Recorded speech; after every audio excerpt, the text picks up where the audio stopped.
All right. So today I'm gonna do quantum optics, and our last lecture covers what do we cover? Quantum coherence. We talk about quantum coherence and HBT experiment, right? And I said we have two types of measurements in terms of coherence. We have the G1 correlation measurement, which involve field. So to be precise, is like this. Involve a quantity like this. The other type of coherence measurement is G2, the so-called second order coherence, and they involve not field but intensity. And the reason it is called second order is because each intensity is 2.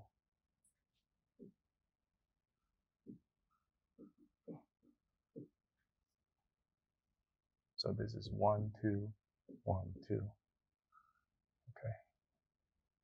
And this is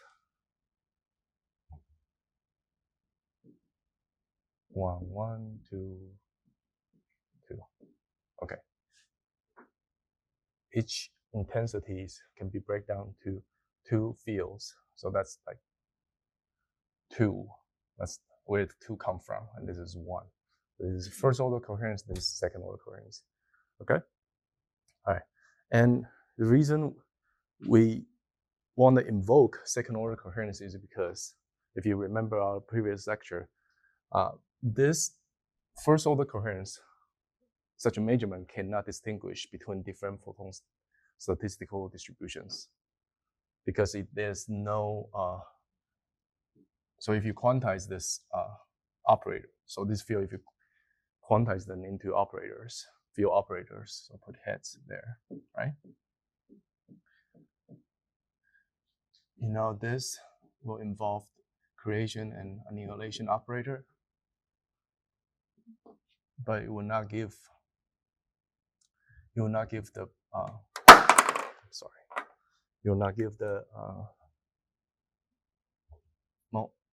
photon number operator.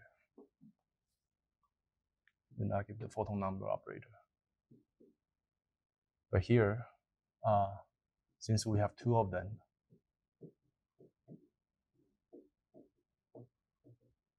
right? The combination will give you a photon number operator. And this, when we have our field, so whether your field is a superposition of Poisson with Poisson distribution of Fock states, or you have a single photon state, right? A measurement with a number operator can tell the difference between the 2. Yep. Okay, so that was the main point.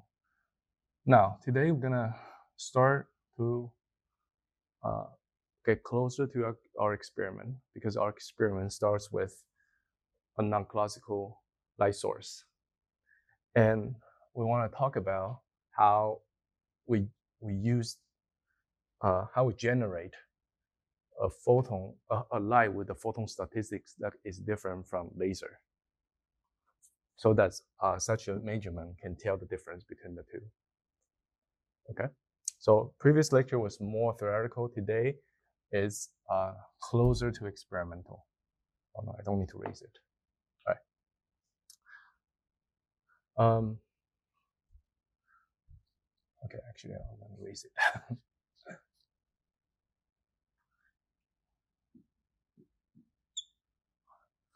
So in our experiment, we use a process called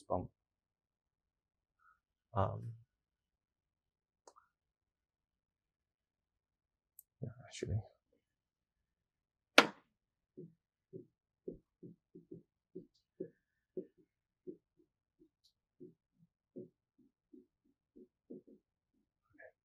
In the experiment, we use a process called spontaneous down conversion to generate a light that has different photon statistics than laser. Okay, When we have the laser, your output light is in a state called so-called coherent state. Coherent state has a photon statistics that looks like basically this. It's almost like a Gaussian, but not quite. Anyway, it's a bump, like this, okay? Poisson distribution. Okay, we've mentioned this several times. So this is the population of different number states. So this could be like 2, 3, 4, 5, 6, 7 distribution. All right, that's what we have. That's this. In the experiment, we pass this through something called a BBO crystal, which stands for beta beryllium boride. Actually, it's beta BBO. Beta barium boride oxide. So anyway, it's a chemical. and the effect of this is that as this laser, we call it pump, as this laser goes through this BBO, it will break into 2 lower energy photons. Okay, so this is, to be precise, this is 800, 810, 810. Okay, and the process looks like this. This is 405 nanometer, and then there's some kind of interaction with the crystal, which I denote as a dot. And then after this interaction, it breaks into 2 810 nanometer photon. Okay. You see that how the energy, because since the energy is inversed with wavelength, right? The 405 has higher energy and this has lower energy. And it all makes sense because this is basically just momentum, this is basically just energy conservation. So if I denote this as omega 1 and this is omega pump, so this is just energy conservation. It all makes sense. Great. But now, what we want to talk about today is what happened here. Okay? So phenomenologically, this is pretty straightforward. A photon in, it breaks into 2, and then you try to use this 2 for experiment. But today we want to talk about like what happened here. And this is the so-called spontaneous parametric down conversion, SPDC mechanism. Okay? All right. To discuss that, we have to have a little knowledge about nonlinear optics. Yes? We know that when light interact with the media, what happens is it will move the atom a little bit so that all the atoms are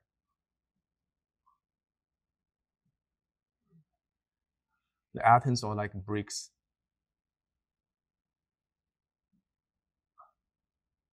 Okay. The atoms are like bricks in a house and they are glued together by some kind of concrete, right?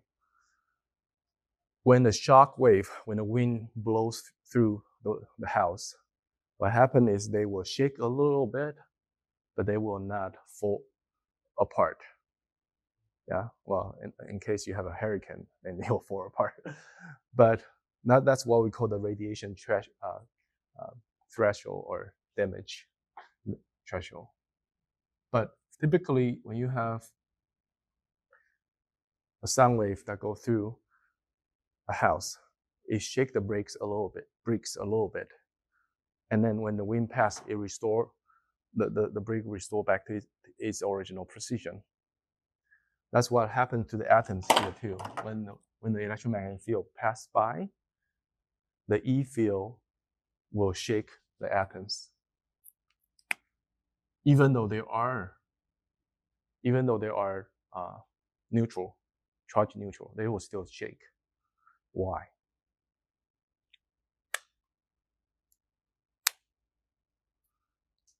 How many of you have taken electromagnetism before? You? Okay, great. So you heard about, you have known this word called induced dipole moment, right? Induced dipole moment, how does it come about? So basically, an atom could be think of like at the coolest level, it can be think of as a big, giant positive charge core surrounded by a layer of negative charge, a negatively charged layer. Okay, so that's it's almost like pearl in a bubble tea, just with a core. Okay. Now, when the E field comes in, that oscillating field will move these charges, but since they have different mass, their response is different. Yeah, F equal to ma, right? In this case, F is equal to the charge times the field. But the mass determines how much acceleration or movement you pick up from the field, correct? So for the nuclear, it hardly moves because it's so heavy. It has protons. Yeah, total mass is about 10 to the 27 kilogram, while this is, for electron, it is 10 to the minus 31 kilogram, or 30, close. Okay, so there are 3 orders of magnitude different. Okay, so of course, when the electric field goes by, they both move, yeah, but this moves really, really slow. It does move, but it moves really, if they move at the same rate, it will stay charge mutual for all time, right? But since one moves much, much slower than the other one, the electron will go like this. In the frame of the proton, the electron goes like this. As it moves, the electron will go back and forth, back and forth, back and forth, back and forth, right? So at that moment of imbalance, so say you have more electron on this side. At that moment of imbalance, you almost as if you have now a charge separation. And that creates a dipole. Okay? A dipole. And this dipole will oscillate with time. So its direction will change. So at one moment it's like this, at the next moment it is like this. Okay? So it's a function of time. This induced dipole moment, oscillate with the field. As you can imagine, because the electron oscillate with the field. So that basically determines the magnitude and the direction of the induced dipole moment. Okay? Now you know that. You should also know that when the field starts to get stronger and stronger, this will not respond. The response of the electrons to that field will grow weaker. Why?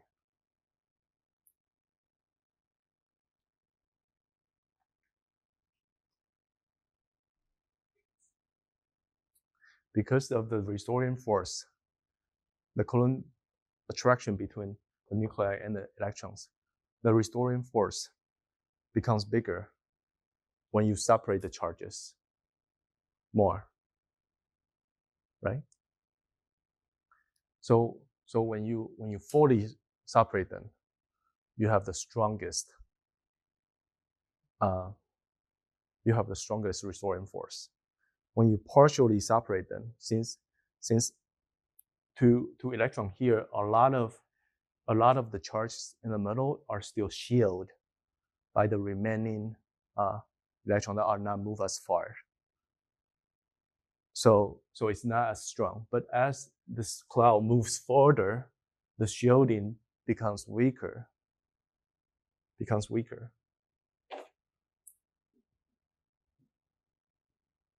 Right? So it goes from like this much remaining charge here.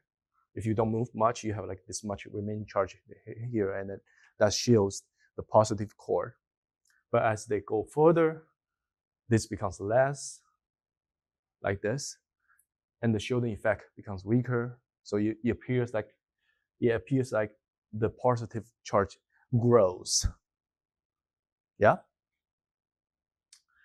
And when that happens, the force is stronger, of course. So if it kind of fight against this field. Okay. So if we want to draw a potential, it will look like this.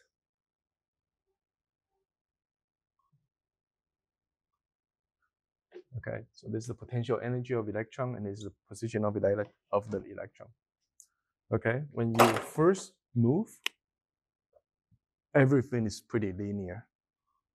And so this is the slope of it. Okay, anyway, this is harmonic, right? So everything is pretty linear. The force is pretty linear. When you get further to this region, the motion is no longer that linear, because the strong binding between the core and the electron. Okay, so this is the non-linear region. Okay, and this is, let me just draw it here.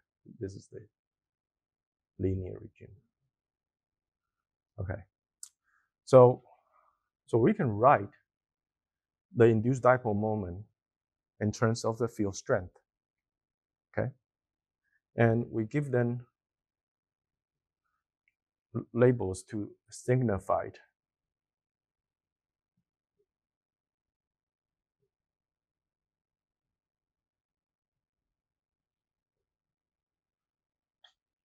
Okay, so so it's basically an expansion of the field strength, and this is a small number. This is small number. When and this, you can think this is basically E times X, right? Okay, right. So so in terms of energy, actually, let me just, okay. So in terms of energy is E dot D, right? So in terms of energy, the first one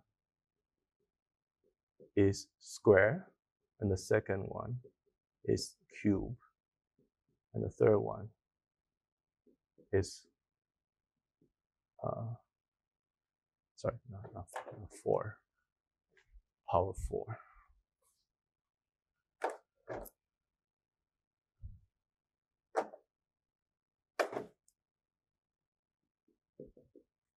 Okay, so it's not hard to see that this is, if you can replace this as E. This is the harmonic potential, and this is you start to have nonlinear or anharmonic portion comes in when the field gets stronger. Okay. All right. So that's the first thing you need to know. So when you move, at a small field amplitude, it basically follow the field, no problem. But when the field gets stronger and it moves further, the response starts to become nonlinear. Okay. All right. Why do we want to talk about this? Because if you also remember in your EMN, from your EMN book, you know an oscillating dipole creates radiation, right? That's called dipole radiation, right? If you have a charge. So an oscillating dipole basically is a current, it's alternating, it's an AC current, so alternating current, right?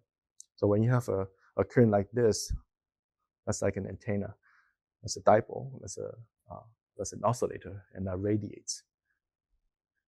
Because acceleration, when it turns around, the acceleration of the charge produce radiation, right? Okay, so accelerating dipole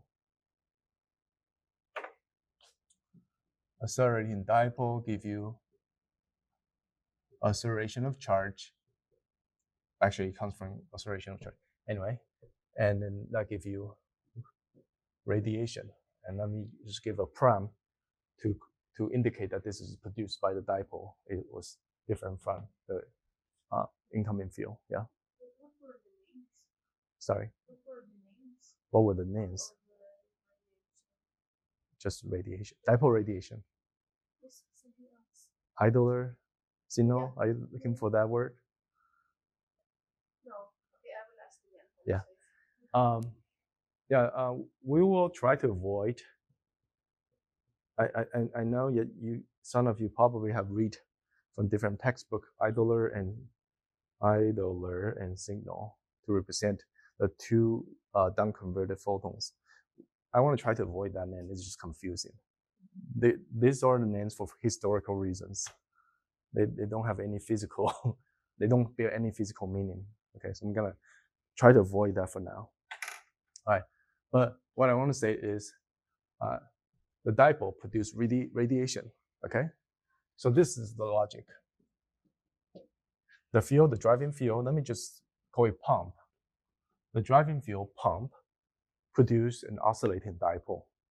And that dipole has the linear response and the nonlinear response.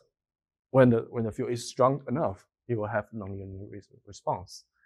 And then whatever that is, the oscillating dipole will accompanied by acceleration of charge, and the acceleration of charge will give rise to radiation. Oscillation. Oh, okay. Yeah, oscillation. Charge oscillation or current oscillation. Actually, it's probably more precise to call it current oscillation. Okay, the current oscillation will give radiation, will produce radiation. So the effect is pump will produce radiation. Yep. Okay. Now, the radiation produced through the first order dipole motion is just the normal reflection. So when light impinged on a surface, right, it oscillates these atoms, and then the emission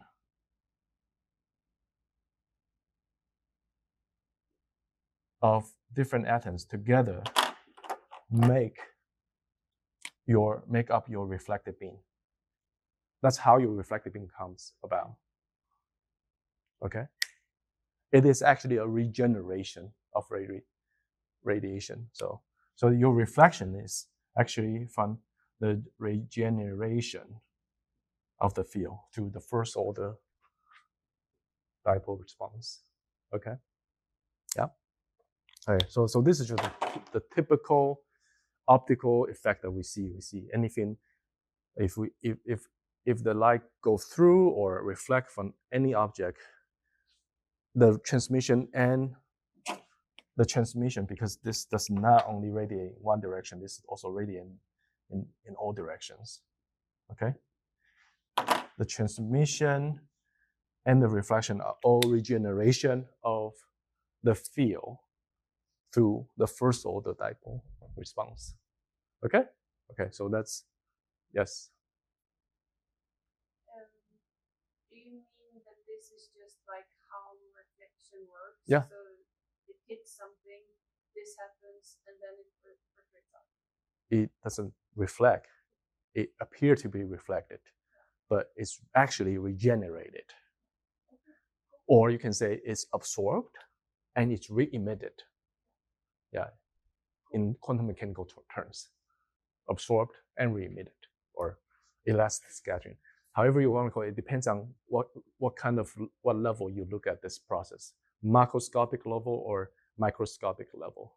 Okay. All right, so that's this. So naturally, this regenerated light or emitted light will have the same frequency as the incoming light. Why? Because as this oscillate in time, as this field oscillate in time, the dipole also oscillate at the same frequency, right? And if the dipole oscillate at the same frequency, you will generate the field also at the same frequency. Okay, so if this is 205 nanometer, this will be 205 nanometer, and this will be 205 nanometer. Okay, transmission reflection. Okay, so we know that.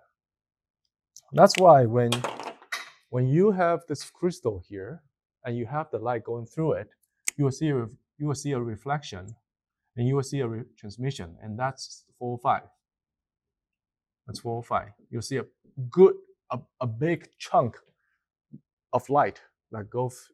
So compared to this is very, very bright, and this is also bright compared to the generated this, because this is from the first order process. Got it? Okay.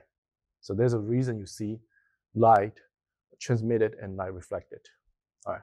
Now,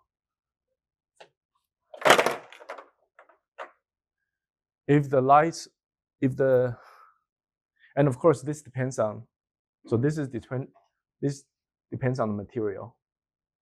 Okay. And of course everything, like this is different. This also depends on the material. So this is basically where the index of refraction comes in, or the reflection coefficients, the transmission coefficient, the absorption coefficient, like those are all here. Okay, actually the absorption coefficient is the imaginary part of this. Okay, so anyway, these coefficients are determined by the material, but the field strength is determined by your input light. Okay, so now if your input light is strong enough and it starts to drive the nonlinear response, what will happen? Well, a very interesting can happen. You can think of the dipole dynamics as a harmonic oscillator. Okay, that's actually the basic classical radiation model. You think of this as the charge nuclear. This is the nuclear of the photon, and this is the electron, right? I think it's called the Thomas. Anyway, it has a name. So this model has a name, and what it is basically you can think of an atom as a harmonic oscillator.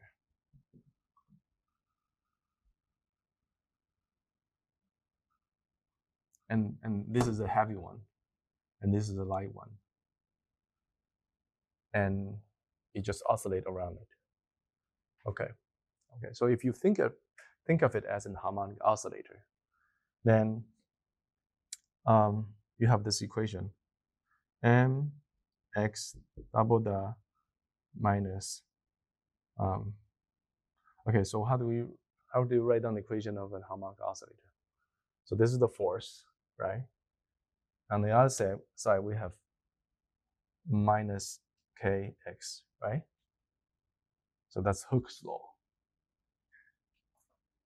And k usually we'll write in terms of m omega naught. So we will parameterize it into the frequency, so that we are left with equation like this. Yeah.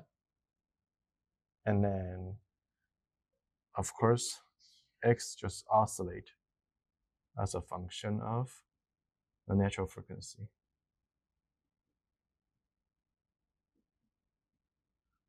Oh, sorry, this is sign. Yeah. So this is how electron behave around a nuclei. They oscillate as, so if there's any perturbation, boom, that push it out of the equilibrium position, you oscillate and rain down back to its original position. Okay. Of course, there is a damping term. So this damping term will damp any perturbation, and then damp out any perturbation and bring the electron back to its original equilibrium position. Right. Now, if there is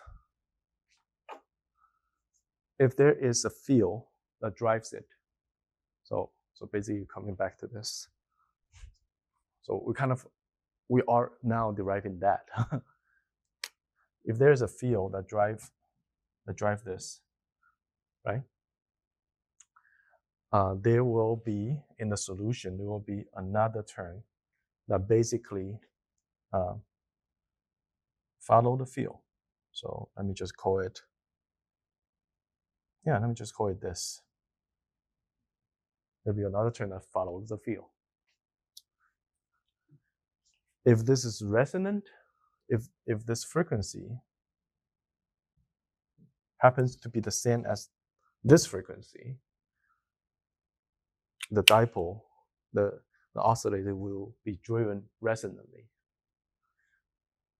And of course, it will give, there'll be a big absorption, there will be like a big response. But this is actually a very high frequency. So you need, in order to reach this frequency, you need to have very, very high energy photons. So for the most, for like visible lights or like most lasers, we are at off resonant tail. Okay, we're at an off resonant tail. So what happened is this will, so whatever perturbation it has, like thermal fluctuations, it will all be taken care of by the damping term. And the net result is, as a function of time, the dipole, the electrons will oscillate together with this field non-resonantly. Non-resonantly means it will not be in phase. Okay, there will be like a phase slip, and then energy will not be like pumped into the system, but it will still move with it as long as the field is there. But energy will not be absorbed. That's why the scattering is elastic. Okay. All right. Anyway, now if you have a stronger field and that incurred that does this, right? What will happen is, oh, sorry.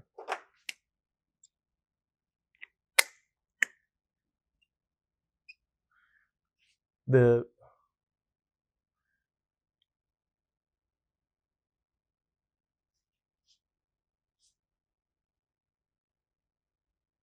field is still oscillating at omega, but because the response is now not linear with this term, So the motion that is incurred by this turn is not omega.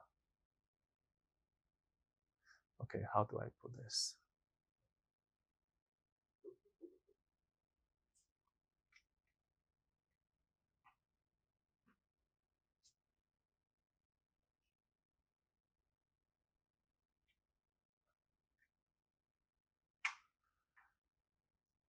The motion is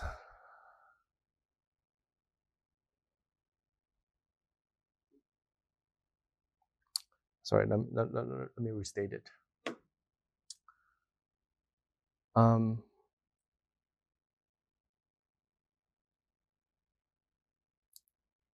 Okay, yeah, I see.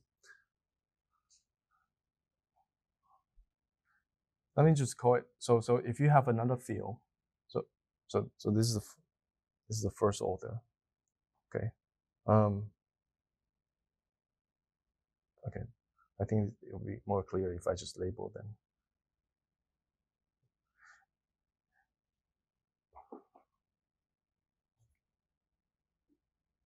If you have a field that is weak, then yes, you have only linear response, and the charge will oscillate at the same frequency as this field.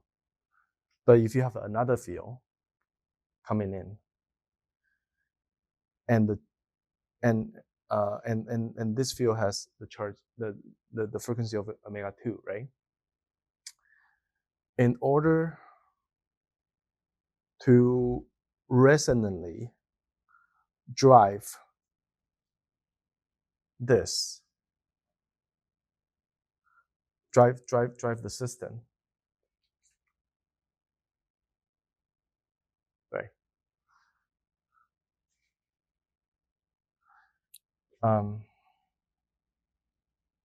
You need to have this frequency set at twice of its oscillation frequency.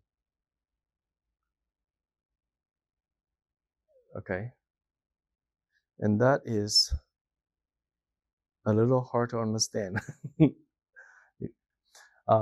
So what I try to say, what I try to say is, through this linear term, if you want to use the linear term to resonantly drive the system, you need to have the drive frequency match with the resonant frequency, right? Okay, we know that. Now, if we have a long nonlinear term, in order to have this motion, in order to drive the system resonantly, we will need to have the driving frequency set at twice of the resonant frequency. This is just called I would just call it harmonic excitation. Okay, so this is pretty straightforward. But this has a special name. This is called parametric excitation. Okay, this is called parametric excitation. And the reason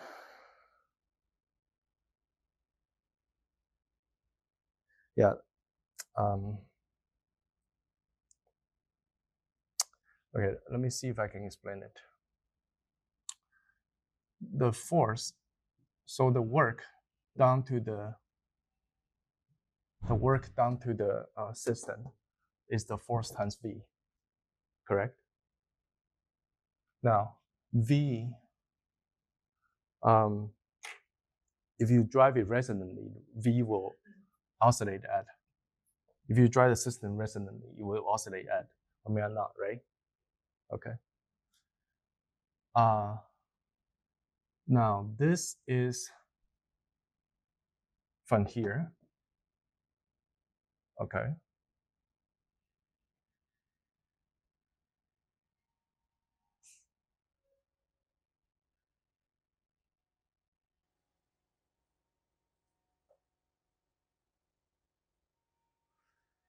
I'm sorry. What I want to say is, what I want to say is when the force, which the force of course oscillate at omega 2, when the force is twice the frequency of this, there will be this this process will give you a frequency mixing. So there will be two frequency that comes out of this, 2 omega minus omega and 2 omega now plus omega. So this is 3 omega now, and this is 1 omega now. Okay,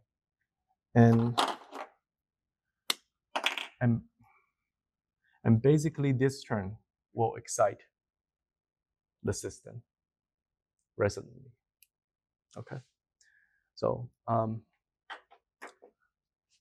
so that's like the very, very vague hand waving way to explain it.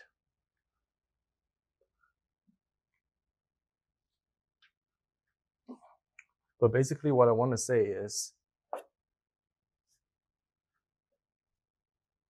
the nonlinearity of the potential energy, allow us to drive a resonant system with a non-resonant frequency. If the resonant frequency is omega naught, typically we will have to drive it also at omega naught in order to excite it. But because of the nonlinear portion of the potential energy, we can drive the system not at its resonant frequency, but at twice of its resonance frequency. Okay. So this is called parametric excitation. This type of excitation is called parametric excitation, and like that's the first nonlinear excitation you can have. That's like the lowest order of nonlinear excitation you can have. Okay, why do I want to say this? Oh, because now this tells us if we have our light coming in and the pump frequency is at twice of the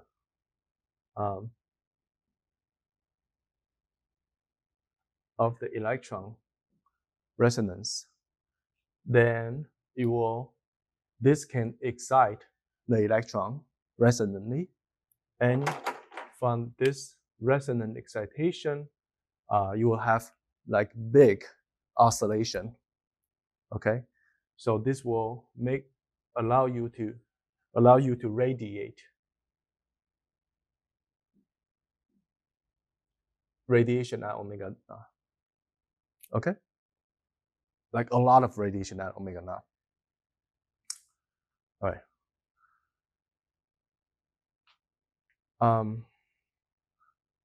Since this is an elastic,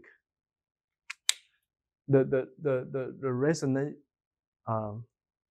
overall the process is elastic, because all the energy does not stay in the damping, the radiation damping, take the absorbed energy, take the energy from the pump photon, and then come and re-radiate it into the energy of a lower energy photon in the form of lower energy photons, right?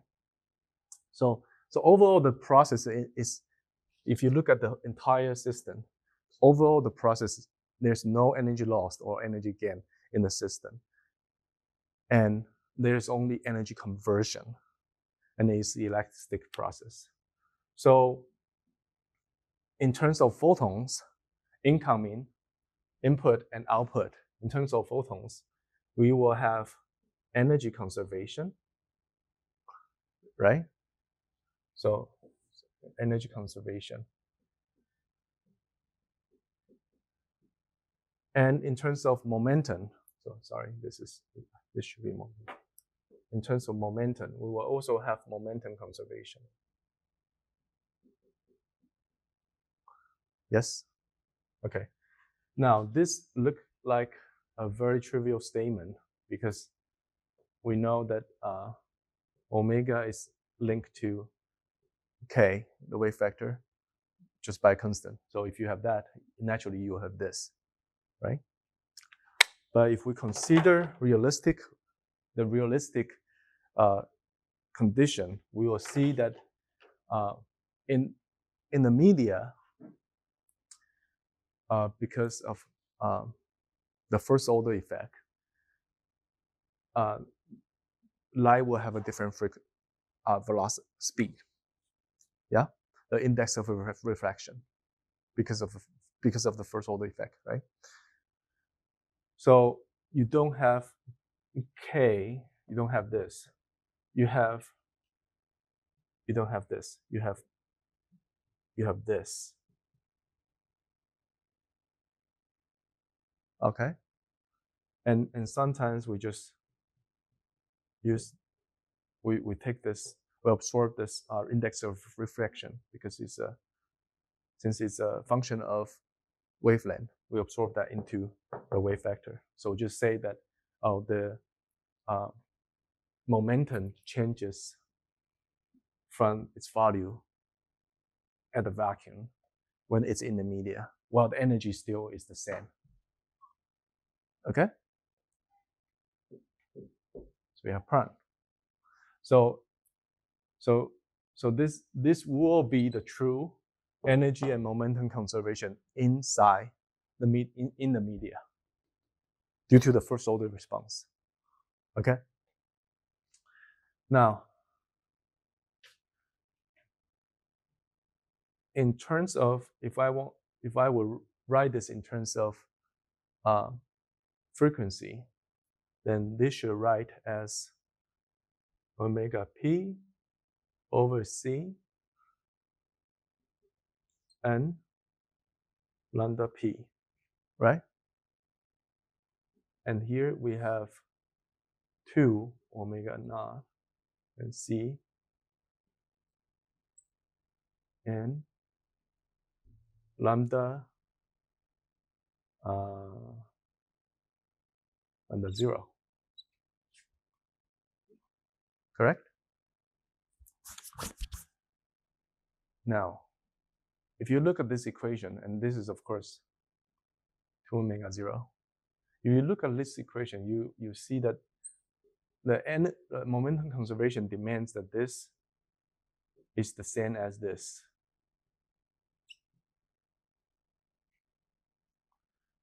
Correct? Can this work? Oh, by the way, so just in case you have not seen this, the index of refraction goes like this with lambda. Am I right? It goes up or down? Okay, one is it's basically monotonic, tonic. Okay, either go up or down. But anyway, it scales with lambda, so it changes with lambda. This equation asks us to have, so this is basically the index of refraction at this frequency at this wavelength needs to be the same as the wavelength that is twice. So this is 405. This is 810. Okay, can this work? Of course not, right? So obviously, our experiment shouldn't work, but it does work. It does work. We do see 800 light, 810 nanometer light coming out. But why? Okay, so that's a really, really confusing part. Okay, it's really confusing, and that's why we need to consider this. This forces us to consider a more detailed model of the media. Okay. Birefringence. Is this how it spells? Sometimes I'm really bad at spelling. Ian, can you check for me? Birefringence effect.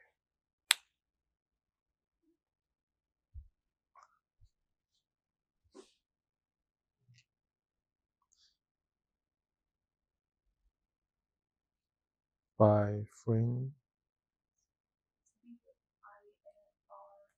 Okay, say again. B-I-R-E-F-R-I-N-G-E-N-C-E. Okay.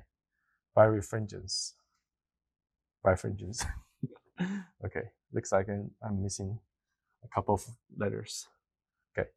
So this forces us to consider a more detailed model of the media, specifically a more detailed model of on nonlinear media. Okay, so it turns out, that because of the influence of the lattice. Okay, so remember I told you that those atoms are like bricks in a building, and they are like connected to each other through concrete, right? So you can think of this as like a net of ropes, like really strong ropes that hangs these atoms. Okay. You see, so if you have some kind of structure that is not isotropic, okay. If the structure is not isotropic, then it is easier to move in one direction than the other. Like in this case, would it be easier to move the atoms in this direction or this direction? Just think of this as swings, okay? And you have like swings tied by ropes, and they're like those ropes are strong and firm. Sideways easier, or this is easier? How many vote for sideways? How many vote for vertical? Vertical, vertical, vertical.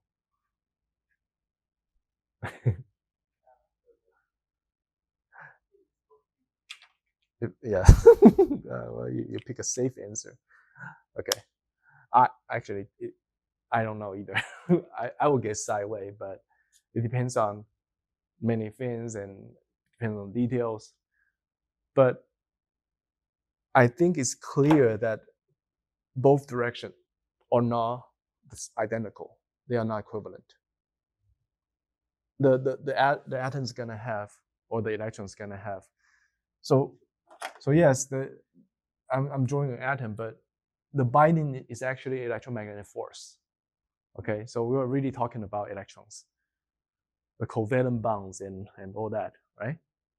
So the electron is either bound here or bound between, or like depending on how detailed the model you want to go in. But if we think about just in the picture of the atom, it seems obvious to us that the atom will have easier time to move in one direction versus the other. It will not be equivalent due to the structure of the lattice. Yeah, if the atom has this what do you call anisotropic, or there's a word for it, anisotropic. So if the atom moves in such an anisotropic potential, so will the electron. Okay, so that means if I have a wave coming in like this, okay, and my wave has polarization in this direction versus this direction,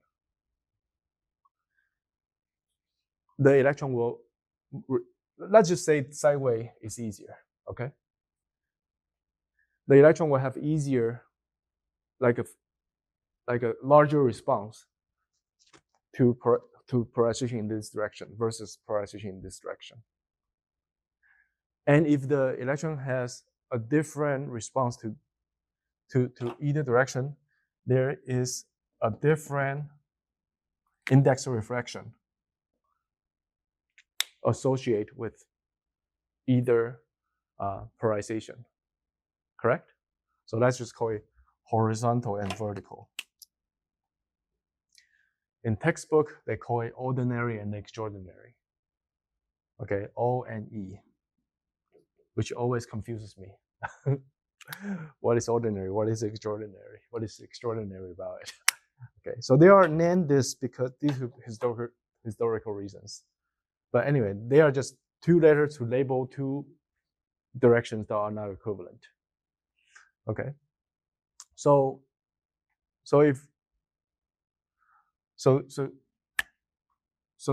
if I have, and if my wave is oscillating in this direction, and this is easier for the electron to move to respond to it, the light will move slower, right? Why will it move slower? Because it interacts with the material more.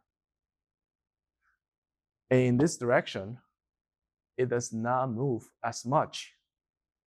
Almost like the material is not there. I'm almost like in a vacuum. Okay? So yeah, maybe that's the name for extraordinary because it's almost like in a vacuum. Okay. So now we see that and for the same wavelength, simply because your polarization, the speed of light could be different. Okay, and let me use the conventional notation, O and E. Okay, so this and O and E for the same wavelength can be different. Yeah. All right. Good. Coming back to this. Okay. So now,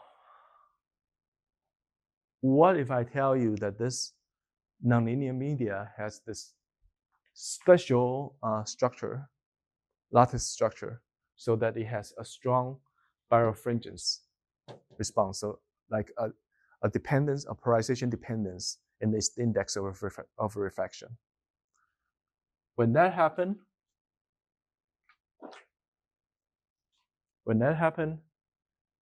let's just say, so when that happened, it becomes possible to have this equation work out if one is a different polarization than the other, right? Because now you have two lines, right? And 2 omega, so omega 0 here, and omega, say here. So this is omega p, right? Now, if this is this one, and this is this one, right? Is it possible for them to be the same? Yes. If you choose the right omega, if you choose the right lambda. Okay, so you move this lambda until you draw a line and then you cross these 2 points. Yeah?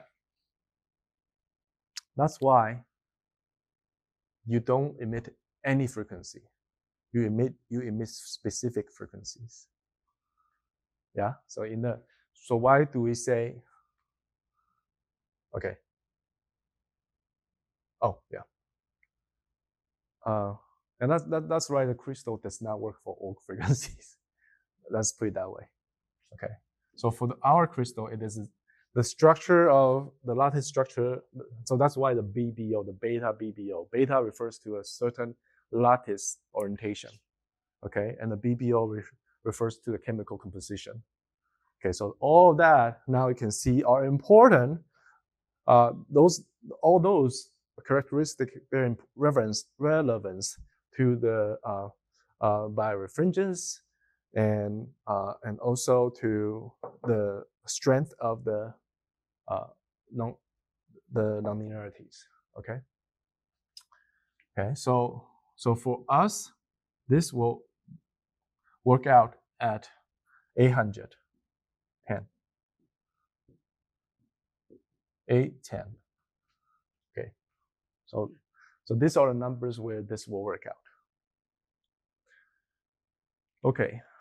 Now, the next question is, so these are, we're just like calculating scalars. How about the vector part of it? So this is actually a vector equation, right?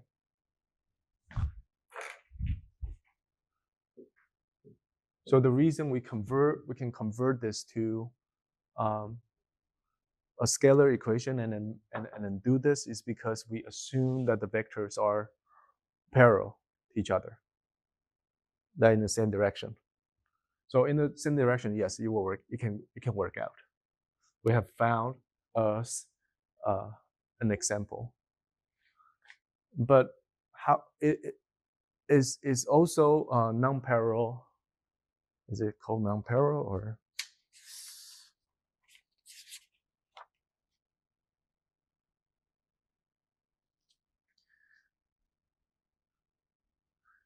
Is it possible for the two photons to be non-parallel?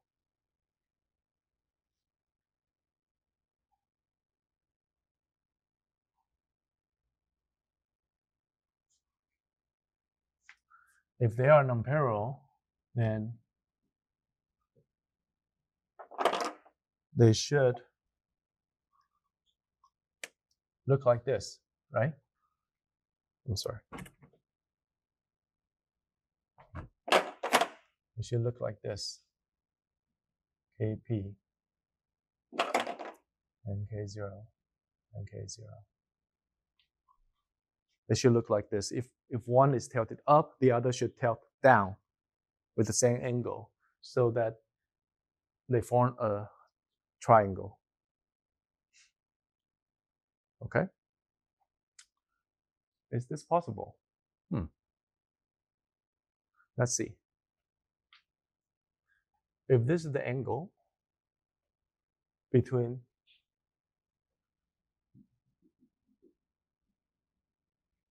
the emitted photon and the incoming photon, right? Then according to this vector equation, we should have two components. One is Kp equal to K2K naught times cosine theta. And the other is K naught psi theta on one side equal to K naught psi theta on the other side. Right? So that's just this. Correct? All right. This is an identity. We don't need to worry about that. That's always true. Okay. Now, what gives us problem is this. Right? When we have a non-parallel generation, that means our output beam has an angle with respect to our input beam. Our Kp is related to K naught through an extra angle. Yeah? And that will come in here. So that will give us, so instead of Kp, so of course, here you inside the media, it will become prime times 2K prime, right? That's inside the media. Okay, so let's not forget that. So yeah, so we should probably do a better job. Give a dot. So this will be dot. Okay. All right. So here we have just, like here we have just Kp equal to 2k naught, Kp prime equal to 2k prime, 2k naught prime. Now we have this extra factor. Okay, so that means you will have an extra factor theta coming in here. Yes. So is it possible for this equation to hold? As long as the lambda over lambda p is within range of negative. Yeah. Correct. So it is still possible. It is not impossible. It's not guaranteed, but it is possible. And when you find that, when you just use these two curves, so this is basically like a scaling of this curve, right? So when you have a theta and you scale that curve and you see if you have any wavelength that will give you a identity, equality, right? And if you can find it, then there it is, right? So it is not guaranteed, but it is still possible. Okay, so that's this business with nonlinear optics. It is not guaranteed, but it is possible. And under favorable conditions, you'll have it. Okay, so let's see. Okay.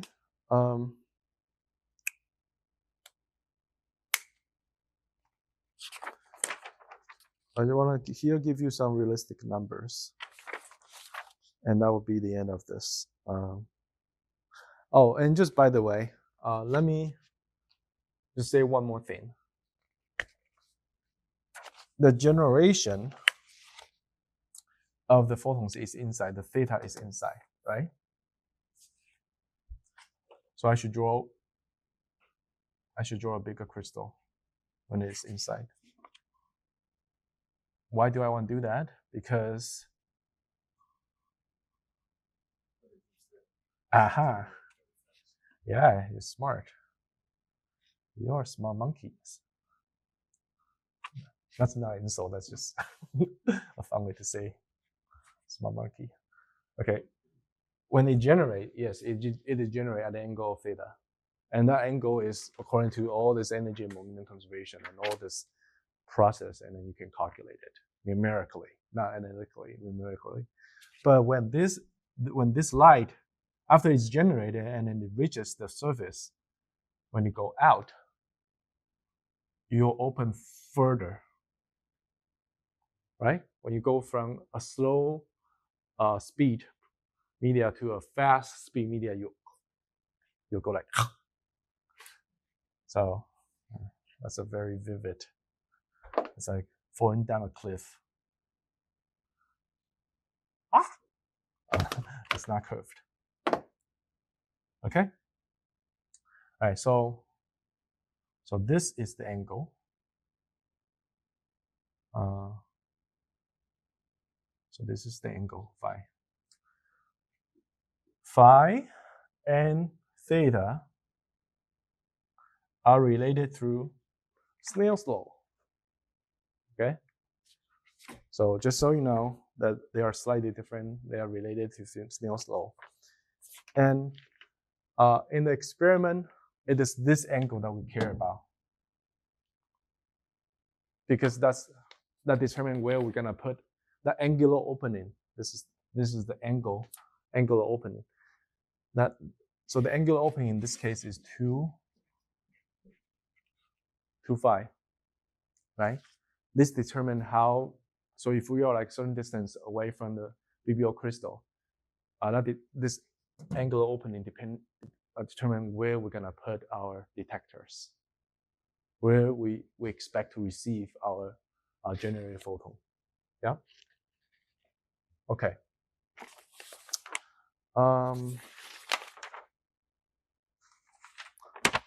Let me give you. Let me see. There's one more thing.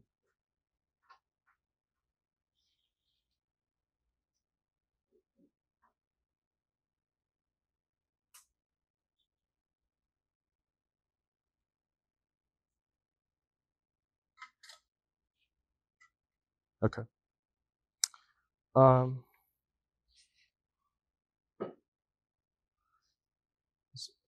small complication.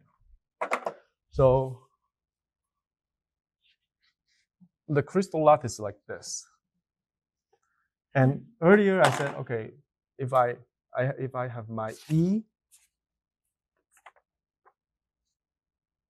if I have my E going this way, the E field going this way or this way, right? But who says that the orientation has to match with my polarization? It doesn't, right? So there could be an angle. Yeah, there could be an angle. So that means, so that slight that alignment make the equation slightly more complicated. So instead of, so let me just give you the full equation. I'm just gonna give it here. I'm not gonna. It's now after I explained it how it works. It's not hard to see that this is how it's gonna work. So for one polarization, it's almost like your component on this polarization, and your component on this polarization.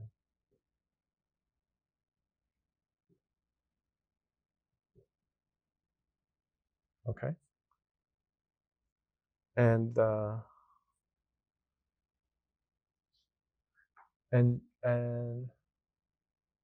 so this is your vacuum. No, what's this? Oh, this is the total.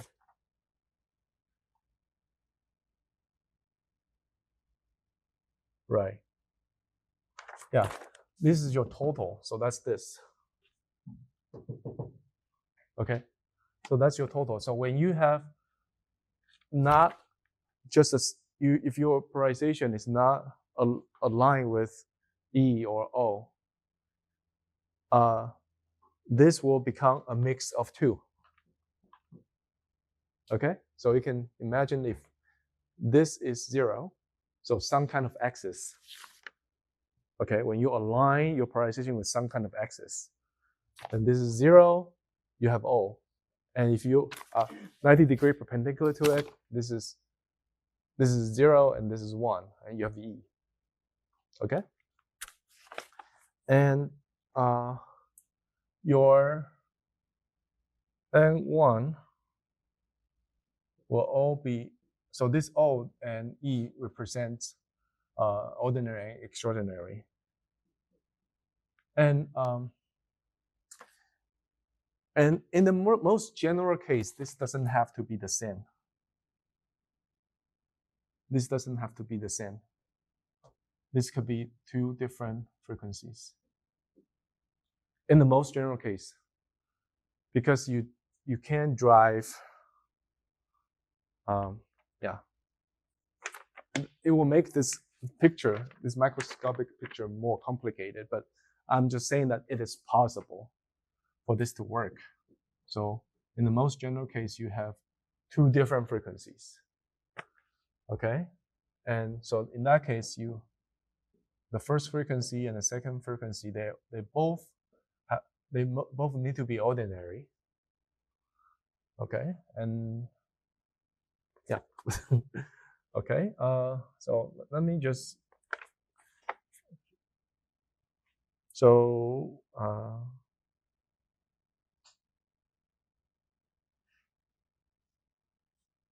so in that case, this will become like Kp dot 2 K1 prime cosine theta 1. Sorry, this is not 2. This is just cosine theta 2. Yeah? You see that? So instead of one angle, symmetric, you can have asymmetric directions. Okay, so if you have like one is longer, the other is shorter, you can have a symmetric directions, K1, K2, KP. Okay, so these are the most general case. Okay. All right, so let me give you just a few numbers. So that magical angle that we talk about happen to be the angle between your K and the crystal axis. Okay. Okay. So in our experiment, these are the numbers we have. This number is 29, almost 30 degree, 29.13 to the second decimal point. That's where you might find a match. And lambda 1 is 800, 810, and this is 810. Right, actually, so this goes like this. If I want to have an input of 4, 4, 5, and if I know my crystal angle is, if I know my propagation, oh, sorry, this is,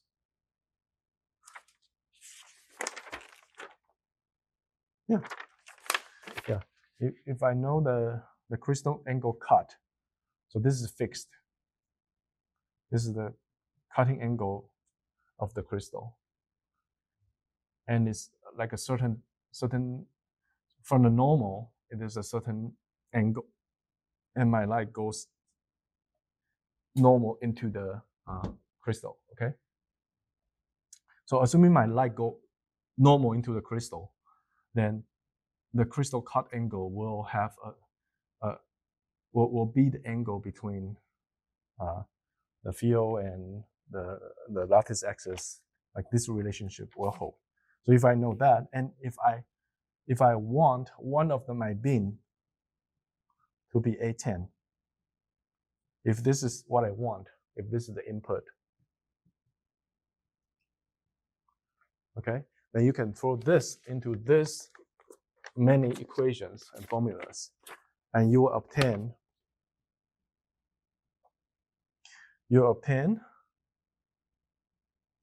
it's not like there's much meaning writing this down, but I want you to see this for real, so you know I'm not bluffing.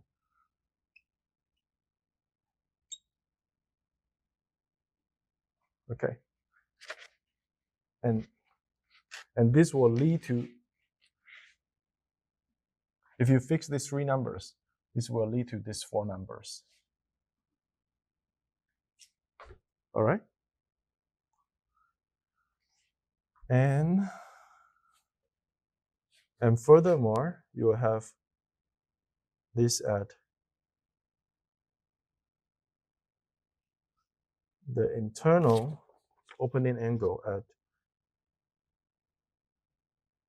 about almost 2 degrees. And after they are reflected at the surface, after passing the surface,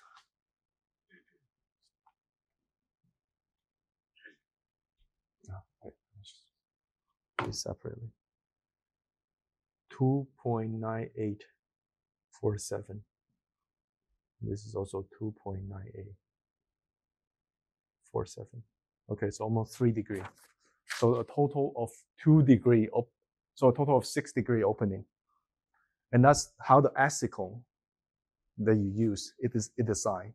It is the acetone that you use, is designed to have an opening angle for 600 nanometer light to have this almost 6 degree opening.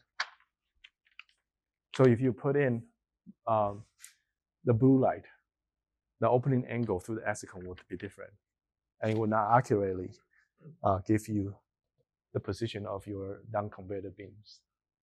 Okay, so this will become clear to you guys when you do the experiment. Oh, actually, you have done the experiment. Sorry, I'm looking at the wrong person. Okay, so I think this makes more sense to you guys now. Okay, great.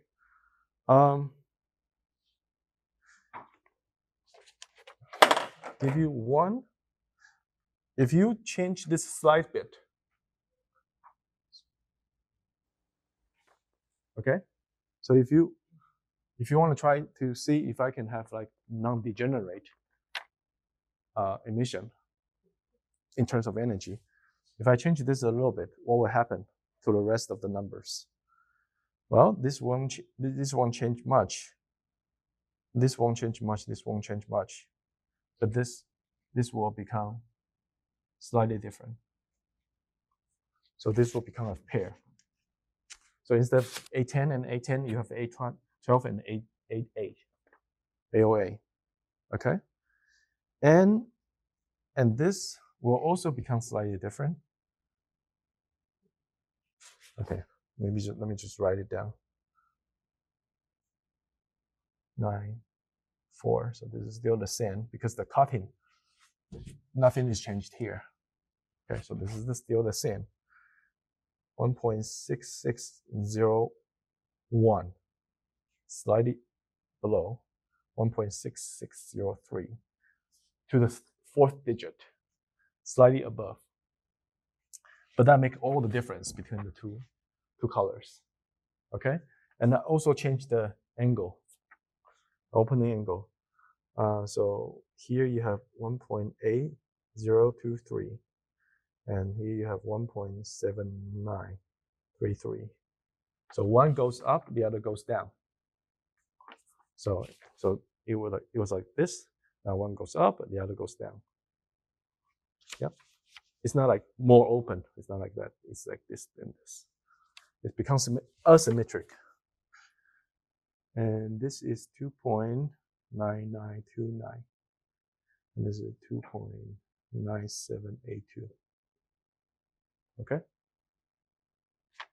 So the total is still around 6. The total is still around 6, but it's not symmetric around the incoming, around this bin, around the pump bin. It becomes like this, tilted. And the more detune you have, the more asymmetric it becomes. And the sum is not always guaranteed to be the same as the degenerate case, which is around 6. So it all depends on how the number actually worked out. Okay, I will have this note available on eLearn, so you can look at it yourself if you're interested. Okay. So let's see how much time we have. We don't have much time now. All right. I'm gonna cut it here. Oh, actually this is 5. I'm gonna cut it here, and I'm gonna leave single mode squeezing because this is more like quantum optics thing. Today we talk about spontaneous down conversion mechanism and this. This is all in the realm of classical optics. Okay, so in classical optics you can have this, no problem. This is not like this generation. This is just a nonlinear generation. So you see, I'm using classical models. Everything is classical, nothing quantum mechanical yet. So this doesn't give you single photons. So far, our discussion does not give you any clue about single photons. It tells you why you have 2 beams coming out from the BBO crystal, but it does not tell you anything about the nature of that beam, the quantum nature of that beam. Yes. And what did you call this generation of non-classical mode?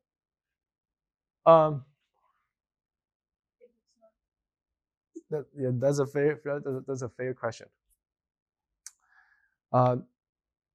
I call it generation of non-classical light because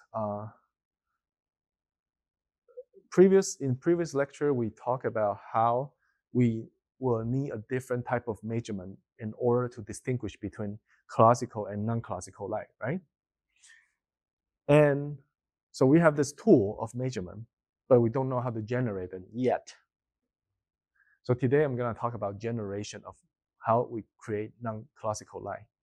Now I have covered the SPDC mechanism. And so far, I have not tell you about the quantum nature of the light. And as it will turn out, that this light that is generated is actually non-classical.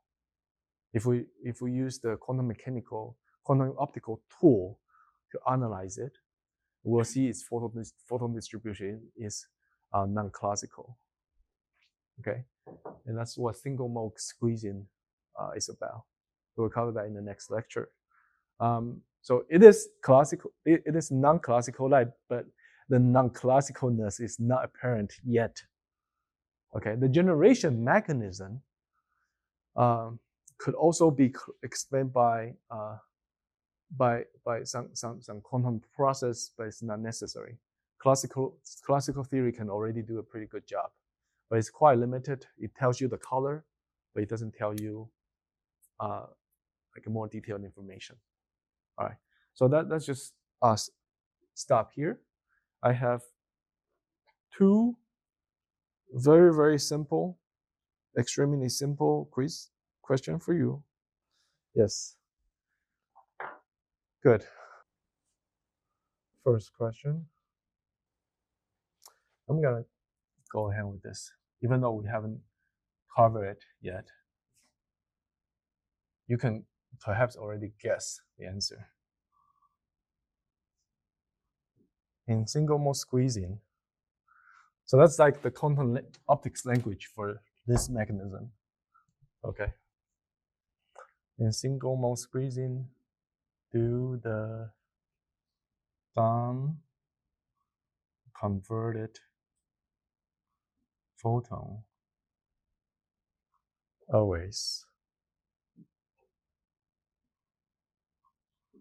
have the same energy? Okay, and the second question is similar. Okay, so basically similar, but then always, so here we have travel in the same direction.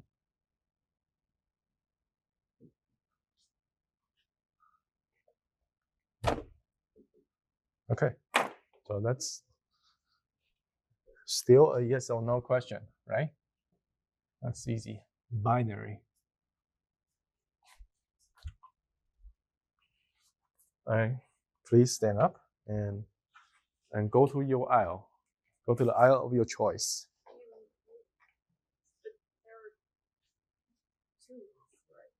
What? Two. There are two, right? Two what? Or what do you do? Question.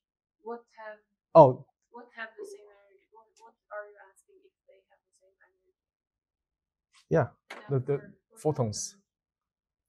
Yeah, the two down-converted photons. Do they always have the same energy? In single mode squeezing, do the down-converted photons always have the same energy?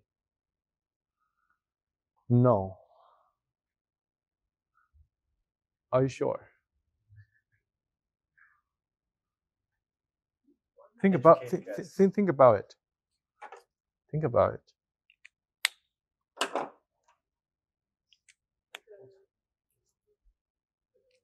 So you're asking the two photons? Yes. Or the photons before and after? The two output photons after the single spontaneous down conversion generation. Single spontaneous down conversion. Yeah, spontaneous down conversion.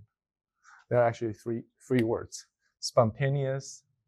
Oh, sorry, 4 words. Spontaneous parametric down conversion. 4 words.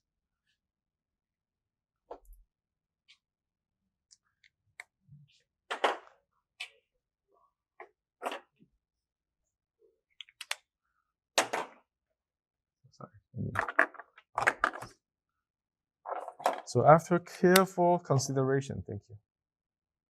I'm sorry. Sorry about that. After careful consideration, do you still all vote for no?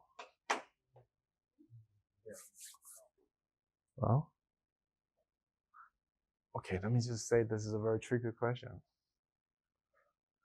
This is a tricky question. Could you show an example where the two generated photons have different wavelengths? Yes, I did.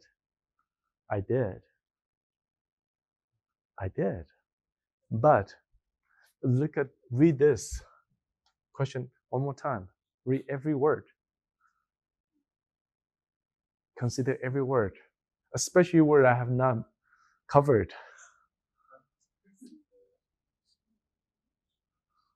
I'm not sure enough what single mode squeezing means. Oh, single mode.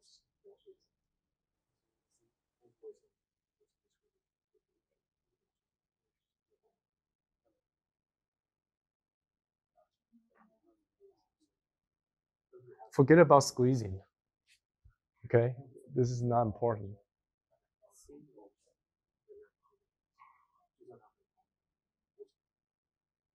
The single mode means they are in the same mode. I suppose it doesn't matter what n is not a mode, right? N is just the quantum number. If you remember our previous lecture, what a mole, how a mole is defined, what a mole is, and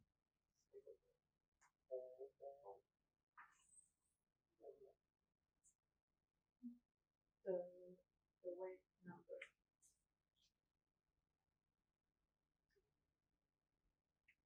And single mode, so the same wave number. And wave number is related to the wave related to the. So are you voting for yes? 10? So if you're voting for yes, please stand to the front. Thank you very much. At least I have one person on the opposite side. And now we can have a little debate. Could you try to please convince them why you vote for yes and why they should also vote for yes? But I think they can keep their answer. Sure, they can keep the answer, but try to explain your answer to them. So they will go like, whoa. Because I think the professor is trying to let me take this answer because What do you mean? I'm manipulating your answer? Yeah, because when I say single mode, Oh, come on. I didn't. We have a recording. When like on the when we're trying to describe photons as energy package, one of the property is its wave number, and then the wave number is related to the wavelength, and then eventually it will relate to the energy. So if they are specified in some certain single mode, then maybe they are having the same energy. And also for the experiment needed, I think we need them to have the same energy. I'm just making a very small guess based on this. Based on my read. All right. So I'm gonna let you choose one more time if you want to switch your side, and you can choose two. Okay, one more time if you want to choose your side, and if you stay with your in your original position, then you will have to explain it. Yes. Okay. All right. So please, let's shuffle again.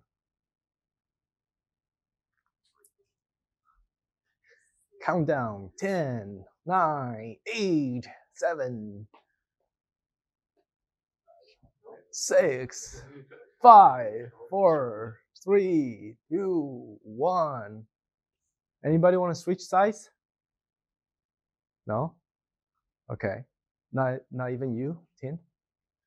Oh! Are you kidding me? All right, man. That's it. So the answer actually is yes. Okay. Second question. Could you say? Wait, could No. you argue why? No, I'll do it later. Second question. In single mode squeezing, do the down-converted photons always travel in the same direction? Yes or no?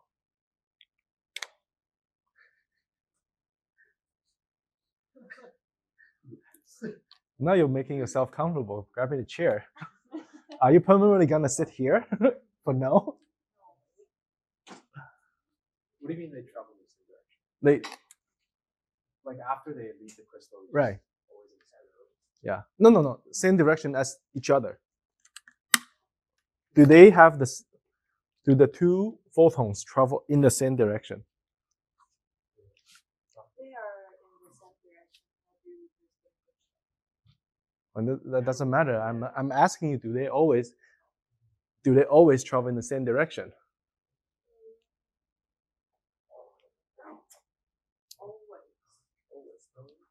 See, that's how education in Taiwan damage your brain. Because we're trained since childhood that we read the answer from the question. If the question asks you in a certain way, you know this is supposed to be the answer. So you don't really judge. You don't really use your judgment. You just like try to analyze the question and see if there is any clue that leads you to the answer. Okay, that's how our education spoil our intellectual freedom.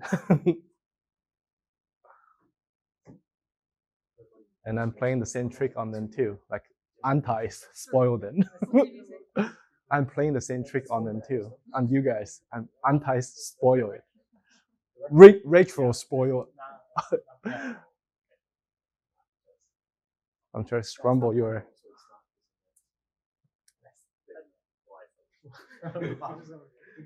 Oh, great, man. One person on the other side.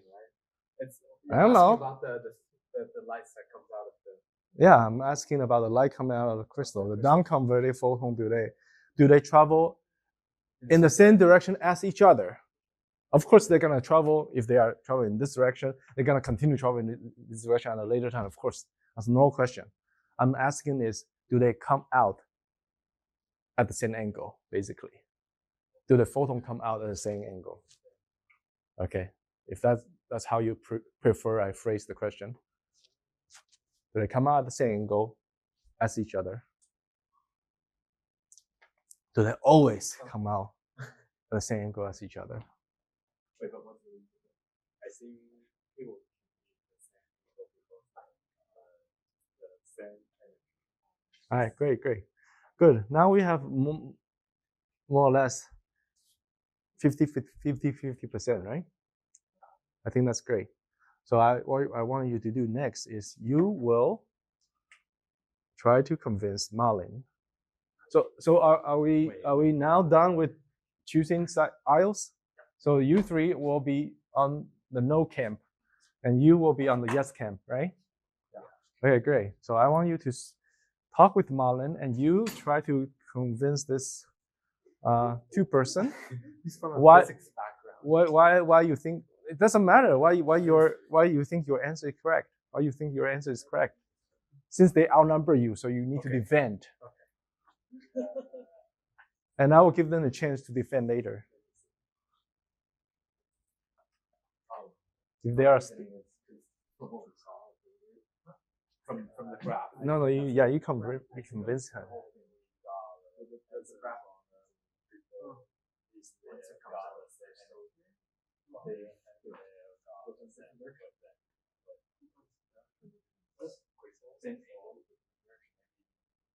Could be the same angle. So why you choose yes? Wait. Okay, now for the process.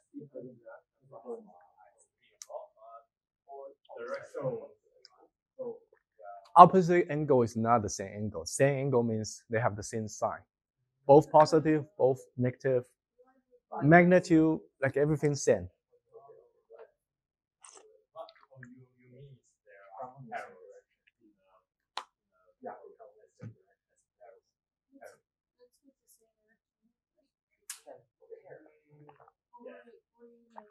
Yeah, parallel. Parallel is the same direction.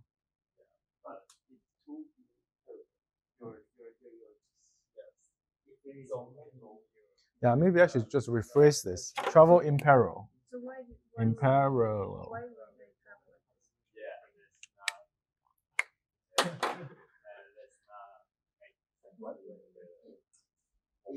If your transmission light has an angle incident, then momentum conservation will be.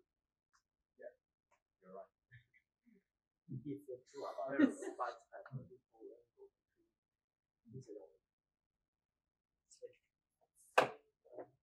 That's true, but they can also do this. yes, but I say if. Okay. But then how can we do the experiment? I'm not saying this is your experiment. Yeah. I'll give you another wink. And always. Not always. Yeah. Like under some condition it might, but not always. That's why I have specification, single mode squeezing.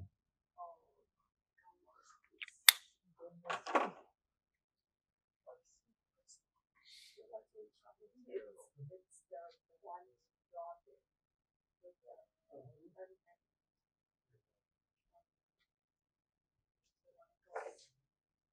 Okay. All right, time's up. Let's do our second shuffle. Let's do our second shuffle.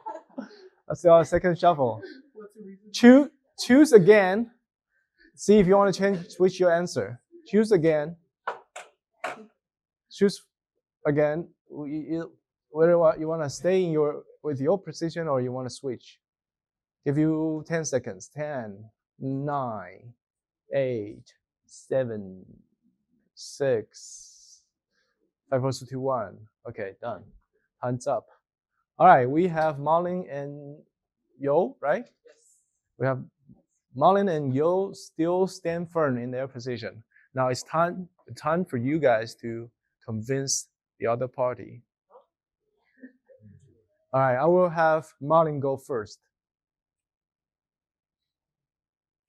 I mean, I still don't know what the single mode squeezing means, so I'm just resonating from what I know, which is conservation laws, like the most intuitive thing I know. So from that tells me that they won't travel parallel because then they will not, or they will? They will not, because okay. then the conservation of momentum won't be fulfilled.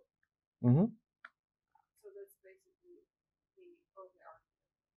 Okay. How about you?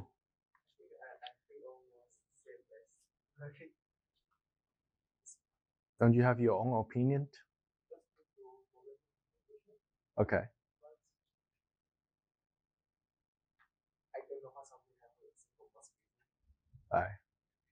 All right. So I wanna. You switch side. Why do you switch side?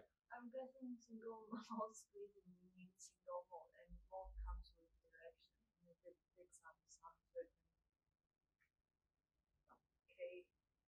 I think mode just comes direction, then maybe they are in the same direction and then there's parallel. All right. Looks like those guava do you some good. Guava. Sometimes she bring fruit to the class and she eat them during the class. I'm saying the guava looks like it's doing some good to her brain.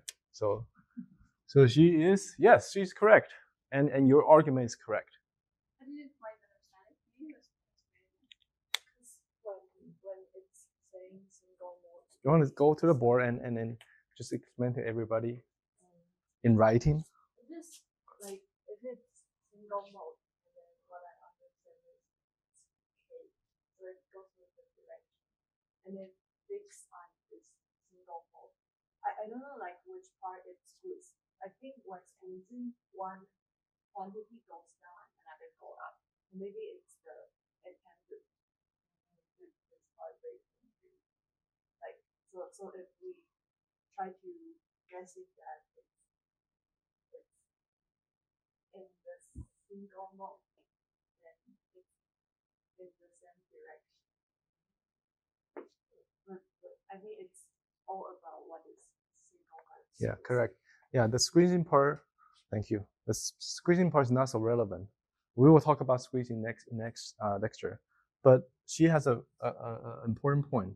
The mole of a photon or a mole of electromagnetic field is characterized by K, vector, and polarization. Spin. No, not spin. Polarization. I use S to represent this or this polarization. Okay, so one of the two configurations. Okay, so when I say single mole, so just leave this word out, leave squeezing out. Single mole means what you generate, both photons are in the same mole. Okay, both photons are in the same mole, so they have the same K. If they have the same K, of course they have the same energy, right? Yes. Does mode mean, because I just thought about modes as states, quantum states, but does mode really mean like something has the same parameters, and in quantum it's spin, angular momentum, and the other thing, and in light we have the wave number and the polarization that defines the mode. Slightly different. What you're talking about is more like a quantum number. Okay, mode is the characteristic of the system. Yeah. Okay. Like in the. So you have already a mode, different mode. So in terms of harmonic oscillator, right? If you have different spring constant, different frequency, that's different mode, right? And in this, so one is wider and the other is tighter. And in this mode, you can have quantum numbers, 1, 2, 3, 4, 5, 6, 7, 8, 9, 10. You can have quantum number that specify the state.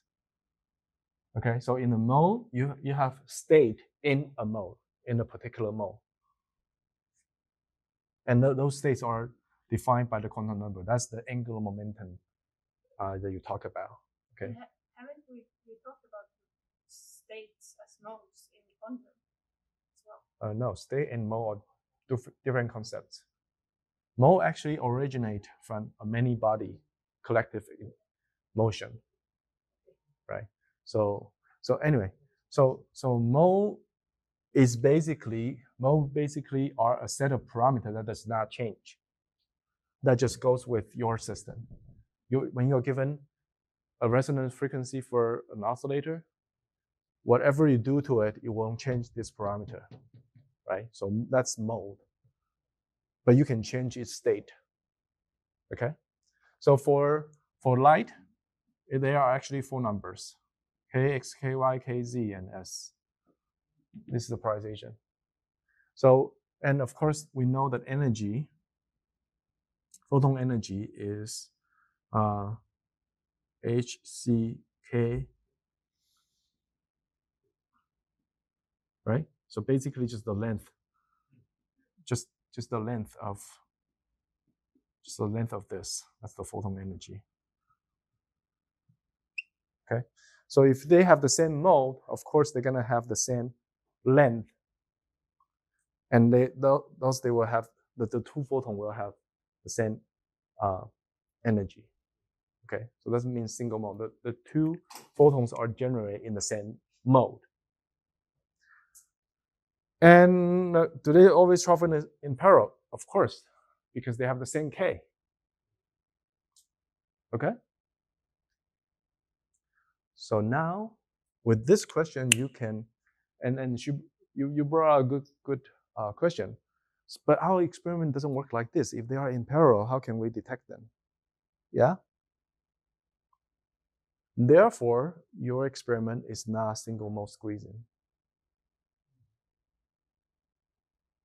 If it is single mode squeezing, it must satisfy this, these two conclusions. And if they satisfy these two conclusions, you cannot detect them. And that's not how it works in your experiment. They have the same energy, but they are not in parallel, right? So this just shows that in your experiment, you have a two-mode squeezing. Yeah, you have a two-mode squeezing instead of a single-mode squeezing. And that's a very important thing to know. It's a subtle point, but it will come later. It will come when we discuss photon statistics in the single beam.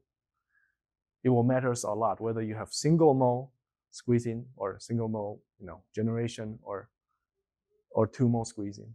Okay. All right. Cool. Thank you very much for your participation. Love it. And thank you for debating with each other. I love it. Now we can move to your lab and start to work.